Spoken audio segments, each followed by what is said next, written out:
रुद्र काली पहाड़ी पर जाकर सच्चाई पता करने की कोशिश करता है, जहां उसका सामना एक नीले धुंध की आकृति से होता है।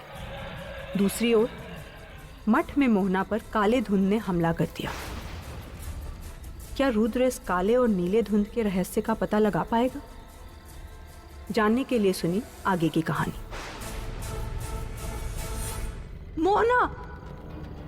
रुद्र मोहना को उस धुंध की चपेट में देखकर चीख पड़ा, जिस वजह से काले धुंध की आकृति मोहना का गला छोड़ पीछे मुड़ी।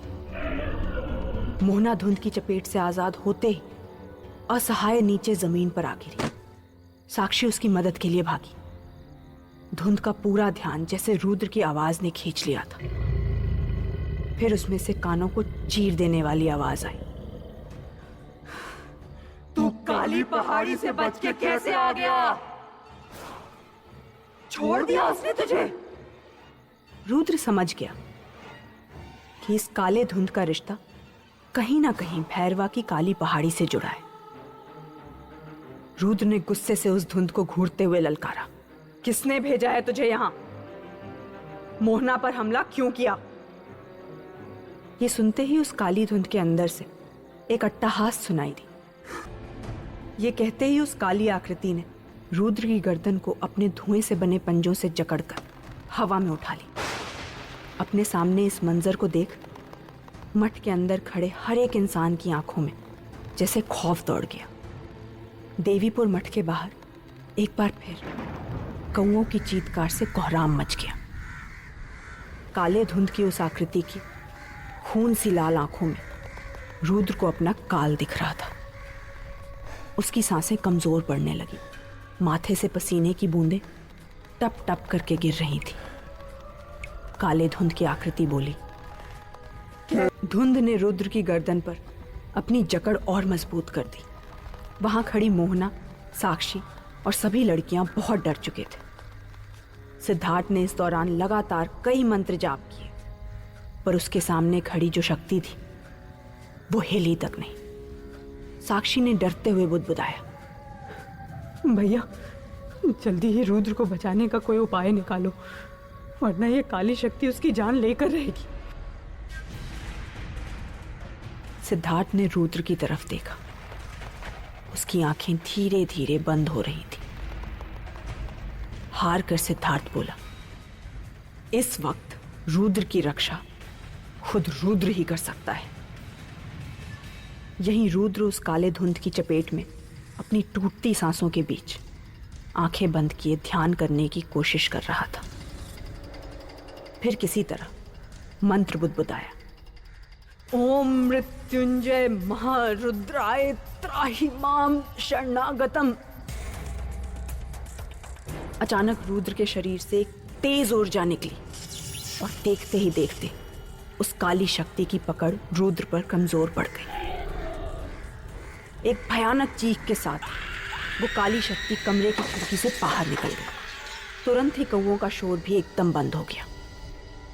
लेकिन चारों ओर अभी भी काले बादल छाए हुए थे।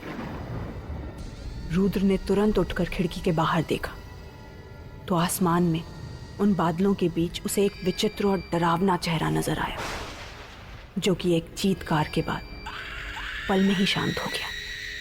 रुद्र राहत की गहरी सांस भरकर पीछे मुड़ा।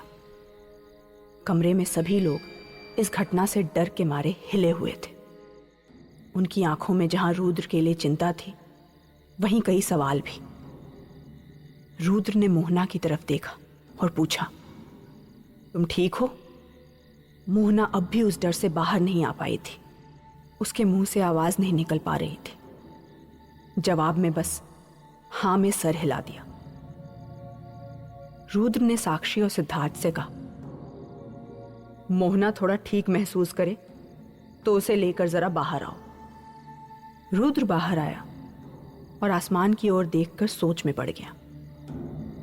अब तक जो कुछ भी उसने देखा, महसूस किया, वो सब क्या था? रुद्र बरामदे में खड़ा होकर इन सब के बारे में सोच ही रहा था कि तभी पीछे से सिद्धार्थ ने रुद्र को आवाज लगाई। मठ के कमरे से सब बरामदे में आ गए, जहां सब रुद्र के साथ खड़े थे। वहीं मोहना सबसे कुछ कदम दूर खड़ी आसमान की तरफ चांद को देख रही थी, जैसे उस चांद से बातें कर रही हो। मोहना के चेहरे पर अब डर या कोई शिकन नहीं था, एक अलग किस्म का ठहराव था। चांद की रोशनी में मोहना की नीली आंखें चमक रही थीं। रुद्र मोहना को देख रहा था। उसके मन में मोहना को लेकर सवाल ही सवाल थे। आखिर कौन है ये मोहना? एक पल को लगता है जैसे वो सच में इन सब चीजों से भाग रही है, और अगले ही पल लगता है जैसे ये वो है ही नहीं जो मुझे दिख रही है। रुद्र को मोहना की ओर देखता पाकर साक्षी सिद्धार्थ के कान में फुसफुसाकर बोली, आपको नहीं लगता रुद्र इस लड़की को लेकर थोड़ा अजीब बर्ताव कर रहे हैं? सिद्धार्थ ने रुद्र और मोहना की तरफ देखा, लेकिन साक्षी की बात का जवाब नहीं दिया। उसने रुद्र से पूछा, तुमने हमें बाहर क्यों बुलाया रुद्र? रुद्र ने अपना ध्यान मोहना से हटाकर सिद्धार्थ की ओर किया और कहा, यह सब जो हो रहा है यह बहुत उलझा हुआ है। काली पहाड़ी पर जिस शक्ति ने मुझ पर हमला किया था वो नीले रंग की शक्ति थी, जबकि अभी अभी हम पर एक काली शक्ति ने हमला किया था। ये दोनों एक नहीं हो सकती, लेकिन कहीं ना कहीं दोनों शक्तियों का रिश्ता काली पहाड़ी से है। मुझे फिर से काली पहाड़ी जाना होगा। सिद्धार्थ खींचते हुए बोला, पागल हो गए हो रुद्र? कितनी बार काली पहाड़ी जाओगे? ये जो भी शक्तियां हैं तुमसे कहीं ज्यादा ताकतवर हैं। क्या करोगे अकेले उधर? रुद्र मोहना की तरफ देखकर बोला, इस बार मैं अकेले नहीं जाऊंगा, मोहना को मेरे साथ चलना होगा। रुद्र की बात सुनकर सारे लोग हक्के बक्के रह गए।